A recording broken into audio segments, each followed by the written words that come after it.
अस्सलाम वालेकुम वरहमतुल्लाहि वबरकातुहू क्लास 3 सबक नंबर 2 आज पढ़न रिविजन करा सबक नंबर 2 यह वर्जिश यानी एक्सरसाइज क्या गई वर्जिश सान जिस्म खतर जरूरी सुबह वर्जिश इंसान ताज़ रोजान वर्जिश यह सान खतर सान जिस्म खतर वारिया जरूरी अगर हसा इंसान सुबह वर्जिश कर यह इंसानस क्या थवान पूर दोहस यह ताज़ थवान वर्जिश सैनिस जिस्मस मज खून दौर करान अम सैनिस जिस्मस मज बन्योमुत चर्बी गलान तो बीमारियों निश दूर रोजान यानी कि वर्जिश अम खून दौर करान वर्जिश क्या गई वर्जिश गई अस तुलो दौर अस करो कम यह गई वर्जिश एक हिसाब गई ये वर्जिश यानी कम करान घर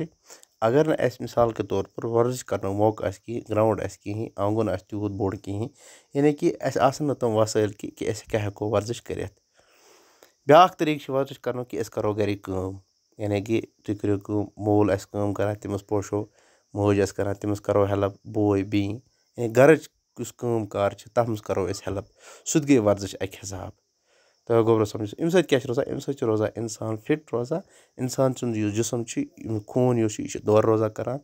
हरगा अक्स जाए बेहमो सोन खून यह इंसान क्या करान इंसान फैटस खसान चर्बी खसान नतीजन यह नेरान कि इंसान बीमार गसान तो वर्जिश क्या कम कार कंटिन्यूसली रोजान करान अम इंसान जिस्म मज चर्बी यह गलान वर्जिश सान जिस्म मज कह टॉक्सिक यानी जहरीला मवाद नेरान सान खतर जरूरी यानी कि टॉक्सिक गो जहरीला मवाद इंसानस मज यम इंसानस नुकसान वातान यह जहरीला यम इंसान बीमार हे गसित यह अमि वर्जिश नेरान यानी कि ये कम करान वर्जिश करान अर्क सह टॉक्सिक यानी यह जहरीला मवाद इंसान अर्क सूरत मज नबर नेरान दाना लुकन हुंद वन सेहतमंद जिस्मस मज सेहतमंद दिमाग आसान यानी कि सेहतमंद जिस्मस मज यमस हसा सेहतमंद जिस्म आसान तो अवै वर्जिश कर जरूरी यानी कि यमस हसा सेहत आसान ठीक सह बीमारियों नश महफूज तमस कस इंसानस कह बीमारी तमस दिमाग ते पूर तरीकस मज कम कार करान यमस इंसान बीमार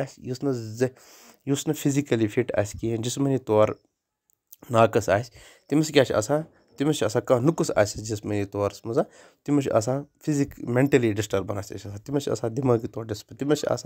हमेशा यह दिमागस मज कि बहुत ठीक कि बहुत बीमार नतीज यह नेरान कि तमस करान सह मेंटली डिस्टर्ब गसान लिहाजा आव यम तल यह लेसन यह सबक पढ़ने सत यह समझस मज कि वर्जिश यह जरूरी कम कर जरूरी क्या कि अम रोजान बीमारियों नश महफूज बे सैनिस जिस्म मज खून दौर करान बे सैनिस जिस्म चर्बी यह गलान रोजान सेहतमंद रोजान फिजिकली रोजान फिट।